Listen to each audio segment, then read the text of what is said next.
बार भी 2023 से लेके अभी एक तरफा बहुमत है, इसलिए मैं आपके चरणों को प्रणाम करता हूं। तो ये आप बात मान लेना कि आपका सेवक जो बोलेगा सत्य बोलेगा, आपके विरोध में कोई काम नहीं करूंगा, इस बात को गाढ़ मान लेना। आप जानते हैं, आपने देखा होगा, पेपरों में पढ़ते होंगे, 2013 से 18 के बीच में मैंने अपने विधानसभा क्षेत्र के, मैं बताना क्यों चाह रहा हूं, क्योंकि जनता जाने कि उनका सेवक क्या है।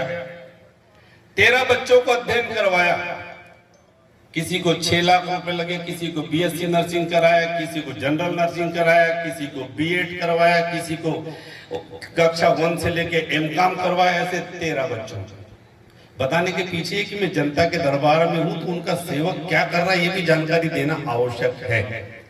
इस बार मुझे ये अच्छा लगा कि पहली बार देवसर विधानसभा 2013 से 18 में 230 में टॉप 10 के इस रैंकिंग में आई थी। उसका कारण था, आपने भी देखा था, उसके पूर्ववर्ती सरकारें जो 54 साल तक कांग्रेस की सरकार हुआ करती थी, बताना आवश्यक है क्योंकि हम लोग भूल जाते हैं।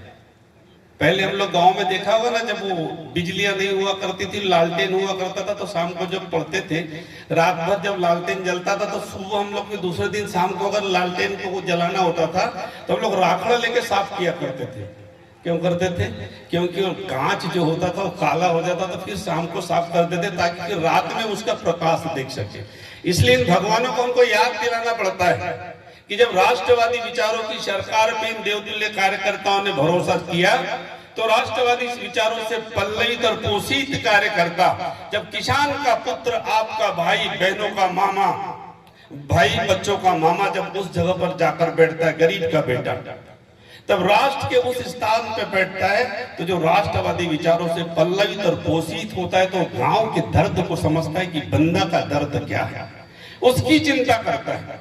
इसलिए मैं आपका सेवक होने के नाते मैं आपके सामने ये बताने आया हूं कि सबसे पहले तो आप ये जो आपको भ्रम फैलाते हैं, जिंदगी भर उन्होंने भ्रम ही फैलाया और आप भ्रम में जीते रहे, उनके भ्रम में मत आना। ये भारतीय जनता पार्टी की सरकार है, ये राष्ट्रवादी विचारों की सरकार है, केंद्र में भी और आपके प्रदेश में भी, और आपने चुना है, आपके साथ धोखा नहीं करेगी। आप मुझको दिल पे हाथ रख के बता दो, जब 54 साल की कांग्रेस की सरकार थी, तब बंदा के आजू बाजू कहां रोडें हुआ करती थी? जरा बताते चलिए तो अच्छा लगेगा। क्या कहते थे लोग? फॉरेस्ट विभाग है, रोड नहीं बनेगी। लेकिन नेता थे कि नहीं आपके यहाँ? बड़े बड़े नेता थे, ऐसे नेता कि अपने आप को लोगों के सामने बताते कि बस हम ही हम हैं, लेकिन किए कुछ नहीं। क्या किए?